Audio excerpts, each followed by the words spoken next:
ten námet pochádza od riaditeľky zámku Slávky Lenhartovej. V podstate sme sa toho zhostili. Oslovila ma niekedy v apríli, že máme tu nejakého baziliška na zámku. Ja som to slovo pomaly ani nevedel vysloviť. Myslel som si furt, že to je nejaký Martinko Klinkáč. Je to naozaj bájny tvor a v rámci stredovekého folklóru sa dostal teda aj na Bojnický zámok, kde je jednou z reálií, o ktorej mnohí ľudia naozaj nevedia. Takže to ma zaujalo a s radosťou som sa v podstate pustil do scenáru.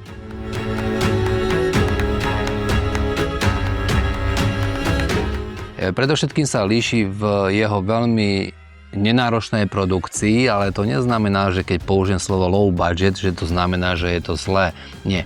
Za málo peňazí dostávame veľa muziky. Našli sme naozaj dobrých hercov, dobrý tím, ktorý je malý. Ten projekt má naozaj malé smiešné rozpočty. Napriek tomu máme krásne odozvy a projekt funguje fantasticky. Naozaj dobrý tím teraz, keď som sa bol vyslovene včera na to pozrieť, tak naozaj herci excelujú. Aj sprievodný tým vždycky máme herca a máme sprievodcu, ktorí sa doplňajú. Sama Gavliaka ako baziliška, potom tam máme Tadeáša Duchoňa ako alternáciu, alebo spomeniem ešte milú slečnú Natálku Zámečníkovú zo zámku, tiež robí sprievodkyňu v rámci tohto projektu a funguje to úžasne.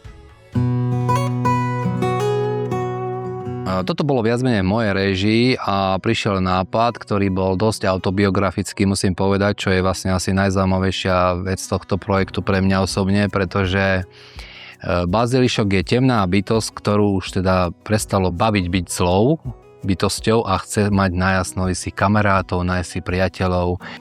A to viac menej som pochopil, akože to som ja v tom scenári ako tvorca, že chceť byť lepším človekom.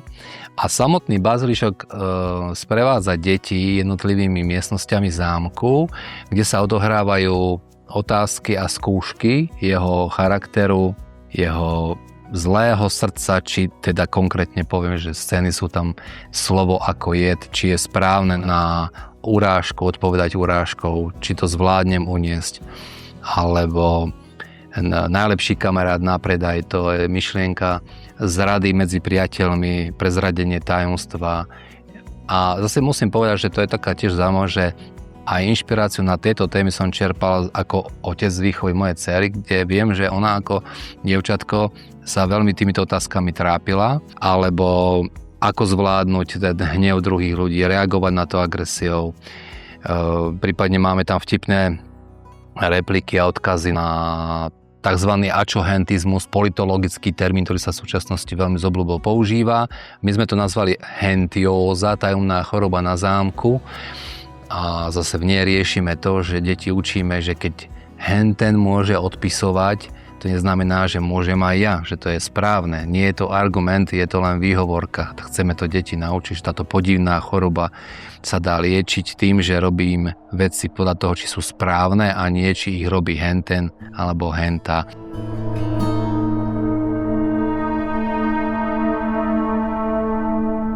No zvládnuť vlastne ten multitasking v podobe rôznych povolaní, pretože tam nešlo na to napísať ten scenár, komunikovať s kompetentnými riaditeľkou a tak ďalej, s hercami, komunikovať s Vicky Nikmonovou, ktorú rád spomeniem, ktorá bola teda tvorcom toho kostýmu, veľmi náročného.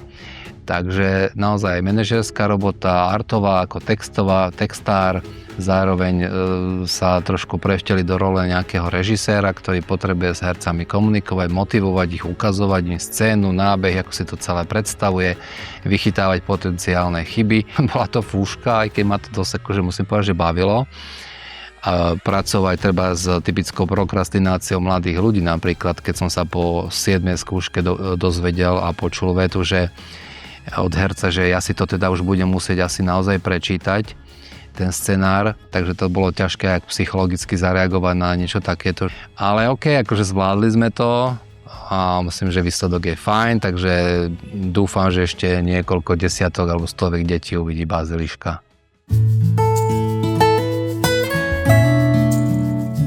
Tak tie vtipné okamihy tam sú, samozrejme, keď Bazilišok sa snaží uplatiť deti s mešcom plných dukátov a deti mu odpovedajú, že ja nepotrebujem ja peniaze, mám od mami. Alebo trebárs zaujímavé je, že chceme, aby to dieťa neprezradilo to tajomstvo medzi ním a najlepším kamarátom, a deti samozrejme sú veľmi vďačné, takže nám tie tajomstvá radi prezrádzajú. A takže ich učíme, nie, že tajomstvá sa naozaj neprezrádzajú. To je medzi tebou a tým druhým človekom. Je to niečo vzácne a posvetné.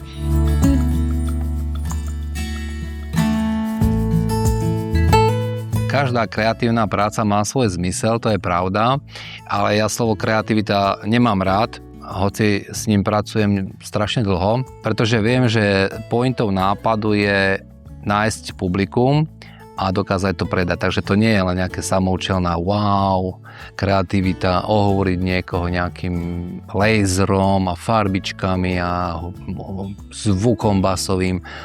Viem, že je to úplne o niečom inom.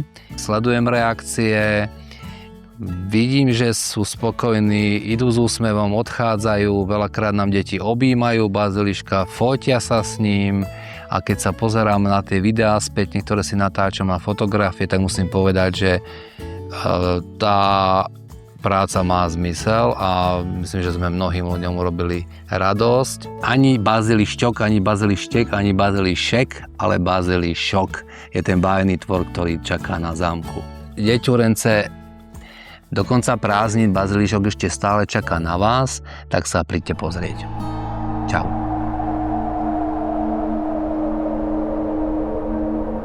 Thank you.